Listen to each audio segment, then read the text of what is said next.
there are 705,749 people in the District of Columbia, and on Tuesday they had 102 new cases of COVID-19. So on Wednesday, the mayor of DC, Muriel Bowser, thought that that was enough to issue a new mandate that when leaving your house, you should wear a mask. So if you're going out by yourself to walk your dog, or you're standing at the bus corner, you should have a mask on.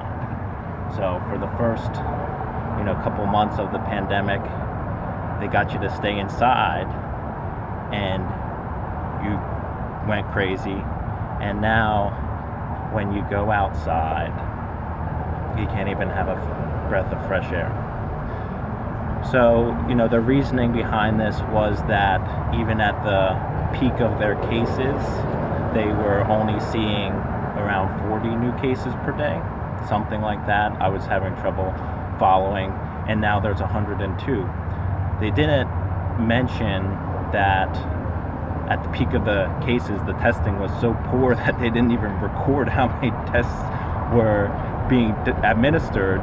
And now, as of a week ago, they're administering 1,000 tests per day, or that the CDC has already come out and said that the amount of cases that actual cases that there could have been during that time of the peak could be up to 10 times more than what they were recording. So instead of 40 cases per day at their peak, it's perfectly feasible within the CDC's, explanation that there was 400 cases at that time.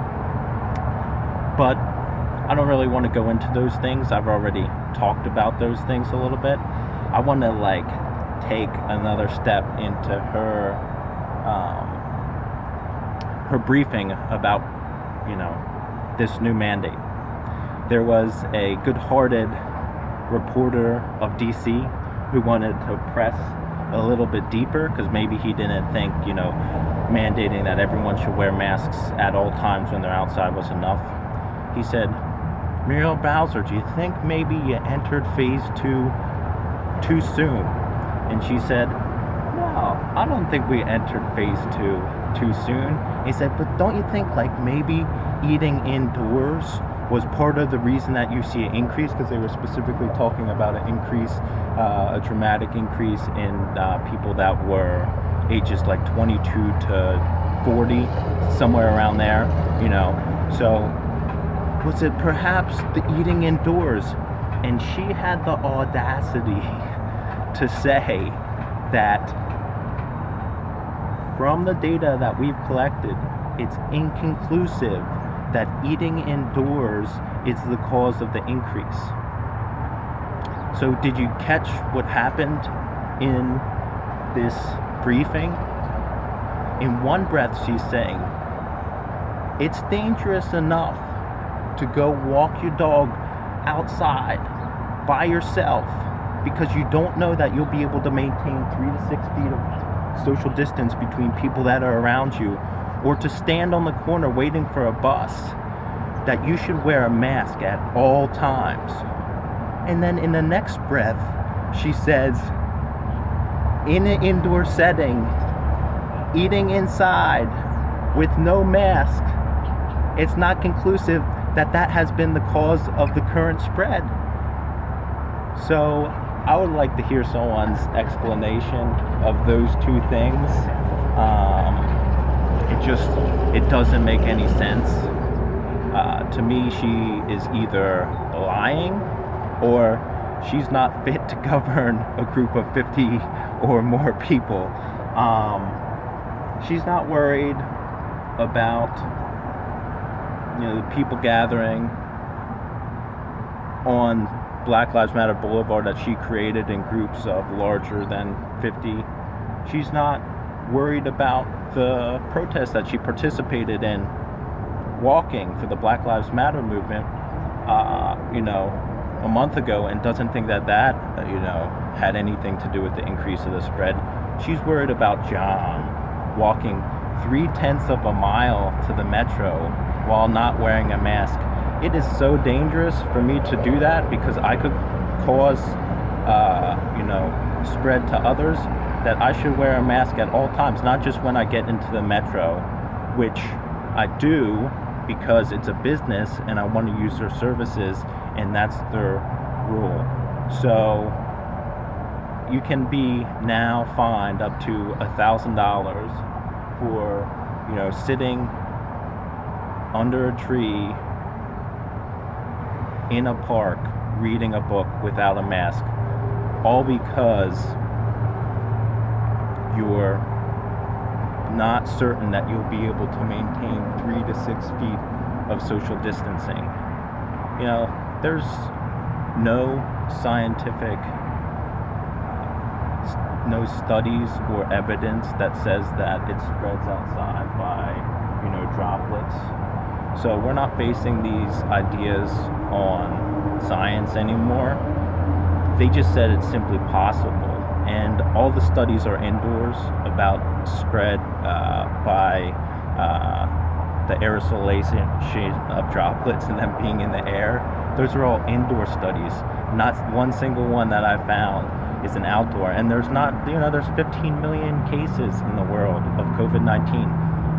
I've never heard of a single one, if you can find it, let me know, of a single one where they have identified that the spread was caused by being outside and breathing the air that someone else breathes.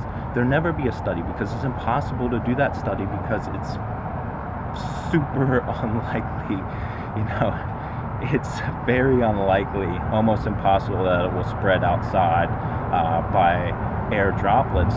So it's hard for me, to hear this information and not be upset about it. I didn't sleep well last night. Didn't sleep much at all almost. And I know that that's not healthy for me, so, try and avoid that. But just being so angry, and it reminded me of something that, a couple of my friends and I have been meditating on, a teaching of Jesus, and thinking about. We didn't know we were thinking about it at the same time, but we were. And it's one of the tougher, if not one of the hardest teachings of Jesus, to love thy enemy and pray for those who persecute you. Now, I don't think that I'm being persecuted by any means, and I don't think that I have a hard life either. This is like a first world problem, so don't get me wrong. I don't think that I've ever felt persecution like people do in places, but I do feel like Muriel Bowser and people that think like that are my enemy, and I can't get away from the fact of being so angry about the way that they are dictating things that will influence my life. And so my faith tells me to love that person and to pray for them, but I'm not feeling that loving, and I'm not feeling that faithful. So I'll have to come to grips with that. I'll have to deal with that. I'll pray. I'll have to pray for forgiveness for being angry, so angry at this mandate and her and others. And my Christian friends will pray for me as well. What I intend to do now is, I've found in my life that when I'm dealing with tough situations, that exercising is one of the best things that I can do to get over it.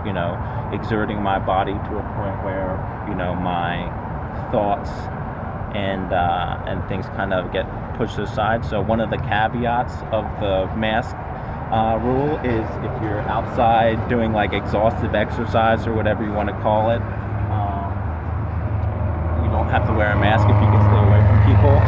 So here's a guy behind me who's running with a mask on. He's doing a great job.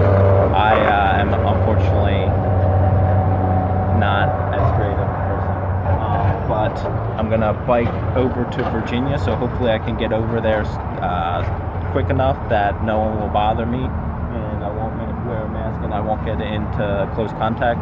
And then I'm gonna go visit my family this weekend in Virginia Beach, get some of the fresh air that I need, and get away from a place that is making me angry. And then hopefully, I can come back renewed and give it another shot at trying to understand and trying to be reasonable, and life will go on. So hang in there. I know some things don't seem to make sense, but hopefully they'll get to a point where we'll be able to continue to live our lives in the pursuit of happiness. And I guess I just want to say that I would literally rather be dead than to live a life that is based on fear. And yes, the studies and the science says that it's possible to spread COVID-19 through the air. The studies have been done primarily inside, so there's been no studies that have suggested outside that you can spread COVID-19 through the air. But there's a lot of things that can happen to you, and like I said, I'd rather be dead than live my life based on fear. So I'll continue to try and live my life the best that I can, and not harm others. Actually, hopefully be a blessing to others. I would encourage you to do the same and also carry on.